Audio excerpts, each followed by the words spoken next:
Hey, Rick McBride here with your Property Masters in 5 minutes of free time.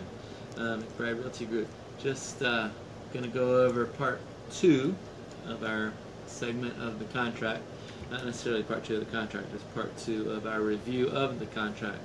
And what we're dealing with is the as-is residential contract for sale and purchase from the Florida Realtors Association, Florida Association of Realtors, and the Florida Bar. It's called FAR Bar contract, and it's the one that is most often used. It's not mandatory, but most often used by realtors in the state of Florida. We left off at section 1D, and in 1D they address personal property. There's a paragraph here which pretty much has to be, I'm going to read it more or less. It says, unless excluded in paragraph 1E, which is the next one, the following items which are owned by the seller and existing on the property as of the date of the initial offer are included in the purchase. So if I made an offer and these things were there, then we expect they are then part of the contract. And they include automatically, unless we exclude them later, automatically these are included: the range and ovens, the refrigerator or refrigerators, the dishwasher, disposal, ceiling fans, intercom, light fixtures, drapery rods and draperies, blinds, window treatments, smoke detectors, garage door openers, security gate and other access devices, and any storm shutters or panels. And all of that is personal property that automatically conveys with the contract. The next, there's also other personal, there's a line here that says other personal property items included in the purchase, and you can list them here. You don't generally want to include personal items on a contract. You want to do your best to do them on a bill of sale separately, and we can't actually do that. That's just an agreement between the buyer and the seller. However, you can list other personal items. Maybe if there's a freezer or something like that, you might want to list it separately.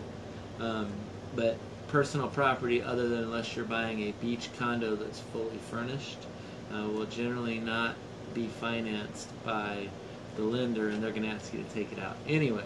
So no need to actually put it in there. Section E is what I was referring to a second ago. The following items are excluded from the purchase.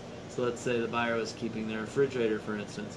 You would write in here, refrigerator in kitchen or something like that. Or maybe quite often what will happen is they'll have a freezer in the garage, and they'll want to take that with them, but they're leaving the refrigerator, so you would write freezer in garage. Anything that is excluded. Section 2 is probably the most important part of the contract. It's the purchase price and closing. So in section 2 you enter the purchase price, the amount that you're going to pay, the initial deposit to be held in escrow. And you have two options here.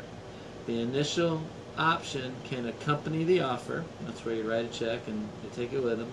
Or you check the other box, it can be made within blank days. And if you leave it blank, within 3 days of the effective date.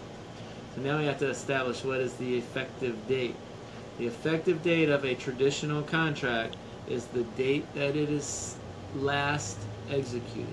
So if you're the buyer and you make an offer and the seller signs it, that's the date. If y'all are countering back and forth, back and forth, back and forth, then the actual date that you have the final offer approved and the last initial goes on the contract, that is the effective date of the contract.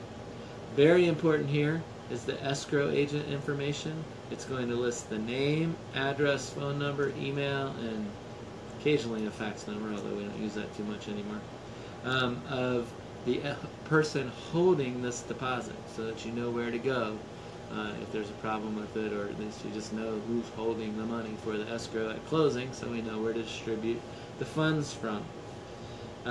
There can also be an additional deposit delivered to the escrow agent within blank days, and 10 is the default there.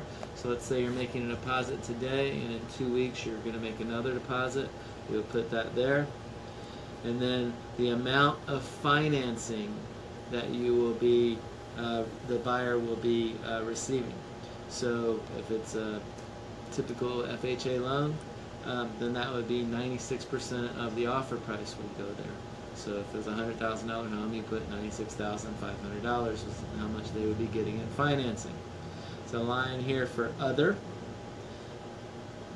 Never used it in 27 years, but there's a line there. And then the balance to close, not including buyer's closing costs and prepaids, by wire transfer or other collected funds. Note, for the definition of collected and collected, collection and collected, see standards. So that's the balance to close. So that'll be if this is an FHA loan and you put, let's say, $1,000 in escrow, then you would a $100,000 sale, for instance, just to keep the numbers easy. So your deposit would be $3,500, but you put $1,000 down, so you would need $2,500. That does not include your closing costs.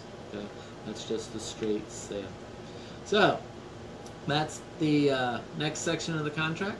We will be back probably tomorrow for part 3 of the contract. This is going to take quite a while, but it is very important stuff, so we want to go over it in detail. If you're thinking about doing a contract on your property or selling your property, let us know. 386-866-1006. 386-866-1007. We get you top dollar for your property.